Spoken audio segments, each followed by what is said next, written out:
सुप्रभात। मैं डॉक्टर संदीप कुमार त्रिपाठी, सहायक आचार्य हिंदी विभाग, श्री शक्ति डिग्री कॉलेज शाखा हरी, घाटमपुर कानपुर। इस वीडियो के माध्यम से आप सभी विद्यार्थियों का स्वागत करता हूं। इस वीडियो में आज हम BA तृतीय वर्ष हिंदी साहित्य प्रथम प्रश्न पत्र के पाठ्यक्रम अध्याय 3 में संकलित त्रिलोचन शास्त्री की कविता सहस्त्रदल कमल के भावार्थ पर व्याख्यात्मक चर्चा कर अध्ययन करेंगे।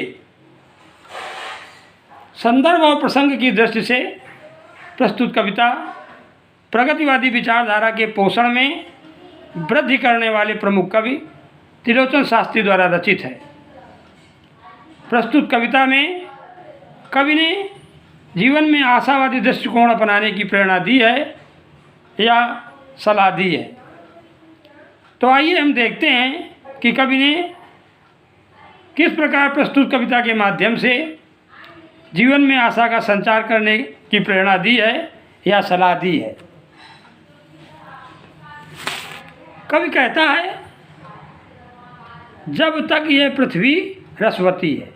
रसवती अर्थात जब तक पृथ्वी में रस का संचार है, उसमें उर्वरता है या वह जीवन रस में निमग्न है। अर्थात कवि कहता है, जब तक इस पृथ्वी में रस का संचार है, वह रसमय है, उसमें उर्वरता है, वह जीवन रस में निमग्न है। और जब तक सूर्य की प्रदक्षिणा में लग्न है। प्रदक्षिणा का मतलब फेरे लेना, चक्कर लगाना या परिक्रमा करना। और जब तक वह सूर्य की प्रदक्षिणा कर रही है या उसकी परिक्रमा कर रही है, तब तक आकाश में उमड़ते रहेंगे बादल मंडल बांधकर। मंडल बांधकर मतलब समूह में, बहुत सामूहिक रूप से, समूह में बहुत अधिक। तब तक आकाश में उमड़ते रहेंगे बादल मंडल बांधकर। तब तक आकाश में बादल समूह के समूह छाते रहेंगे। जीवन ही जीवन वर्षा करेगा देशों में, दिशाओं में।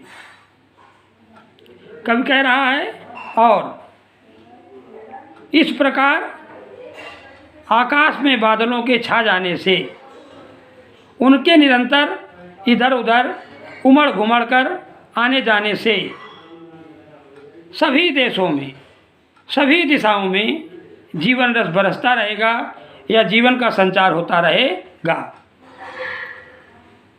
दौड़ेगा प्रवाह इस ओर उस ओर चारों ओर। और इस प्रकार इस पृथ्वी पर या पृथ्वी रूपी विश्व में जीवन रस का प्रवाह इधर उधर चारों ओर सभी दिशाओं में या दसों दिशाओं में प्रवाहित होता रहेगा। नयन देखेंगे जीवन के अंकुरों को उठकर, अभिवादन करते प्रभात काल का। कवि वर्षा के बाद फूटने वाले जीवन के अंकुरों को देखते हुए कहता है कि हमारे नेत्र, नयन देखेंगे अर्थात हमारे नेत्र जीवन के उन अंकुरों को, जिनमें जीवन के प्रति आशा का संचार है, उन्हें ऊपर की ओर उठते हुए, यानी जीवन के प्रति आशावादी दृष्टिकोण से युक्त प्रगति की दिशा में आगे बढ़ते हुए या उगते हुए प्रभात काल का अभिवादन करते हुए देखेंगे। आगे जो स्क्रीन पर कविता नहीं दिख रही है, उसे हम पढ़कर सुना दे रहे हैं क्योंकि वो अगले प्रश्न पर है।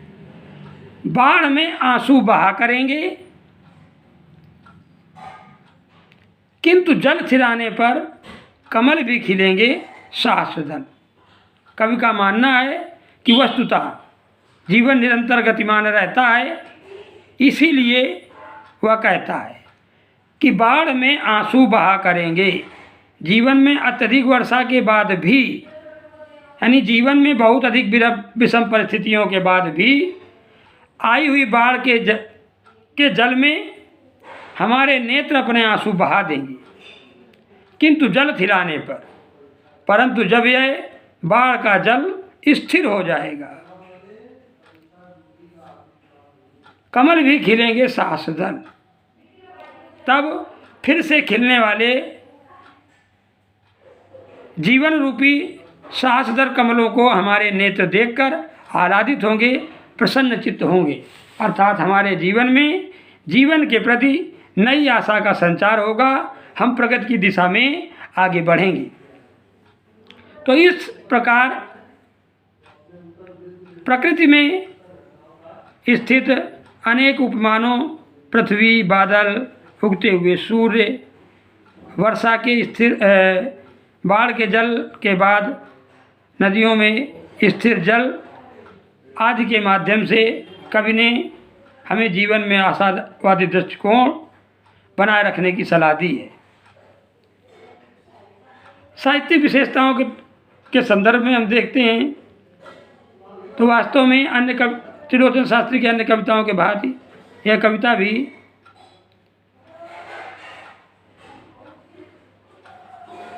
खड़ी बोली से युक्त है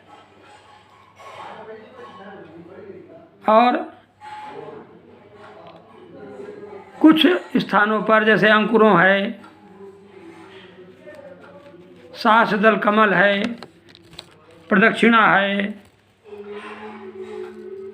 रसवती है, इन शब्दों को देखकर लगता है कि ये तत्सम शब्द हैं। तो यानी कविता में यत्र तत्र, सर्वत्र तो नहीं कहा जा सकता, लेकिन यत्र तत्र तत्सम शब्द हैं और भाषा बड़ी ही सरस, सहज और सरल है। इसके साथ ही भाव साम्य के तौर पर हम अरुण कमल की एक कविता ले सकते हैं, जिसमें उन्होंने विकराल बाढ़ के बाद जीवन में लौट रहे आशावादी संचार का उल्लेख किया है। तो अरुण कमल की एक कविता है, उसे आप थोड़ा ध्यान से सुने जरा। बड़ी सुंदर कविता है, जिसमें प्रलय के बाद जीवन की प्रगति की दिशाओं की मानवीय पक्ष का सुंदर वर्णन किया गया है। कवि कहता है, ढह गए थे धान के खेत, घरों में भरा था बाढ़ का पानी, यहाँ से वहाँ तक, यानी जहाँ तक नज़र जा रही थी। कवि की दृष्टि में जहाँ तक उसे पृथ्वी पर जीवन का दर्शन हो रहा था, वहाँ तक, अर्थात यहाँ से वहाँ तक बची थी बस पाँक। पाँक माने पंख, यानी कीचड़। पता नहीं कौन सी कोख में बचा हुआ जीवन फिर से फेंकता है कंछा, फिर से अपनी ज़मीन पर लौट रहे हैं लोग बाग, लौटा आ रहा है सारा संसार इस प्रलय के बाद। एक बार फिर से सुनिए, बहुत ही सुंदर और मार्मिक कविता है, जो जीवन में प्रलय के बाद आशावादी दृष्टिकोण अपनाने का संकेत कर रही है। अरुण कमल के नाम से आप गूगल पर जाकर भी इसे सर्च कर सकते हैं, मिल जाएगी। कवि कहता है, ढह गए थे धान के खेत, घरों में भरा था बाढ़ का पानी, यहाँ से वहाँ तक बची थी बस पाँक। पता नहीं कौन सी कोख में बचा हुआ जीवन फिर से फेंकता है कंछा, फिर से अपनी ज़मीन पर लौट रहे हैं लोग बाग, लौटा आ रहा है सारा संसार इस प्रलय के बाद। तो इस प्रकार त्रिलोचन शास्त्री की यह कविता सहस्रदल कमल, जिसमें कवि ने जीवन के प्रति आशावादी दृष्टिकोण अपनाने की सलाह दी है या उससे प्रेरित होने के लिए कहा है, यहाँ पर समाप्त होती है। और अगर इस कविता में आपको कहीं भी कोई समस्या आ रही है या आपके मन में कोई प्रश्न जन्म ले रहा है, तो उस प्रश्न का उत्तर पाने के लिए, उसका समाधान करने के लिए या उससे संबंधित अन्य कोई जानकारी प्राप्त करने के लिए आप हमारे पर्सनल नंबर या ग्रुप के माध्यम से हमें संदेश प्रेषित कर सकते हैं और अपनी समस्या, अपनी जानकारी अपनी समस्या का समाधान या जानकारी प्राप्त कर सकते हैं। धन्यवाद।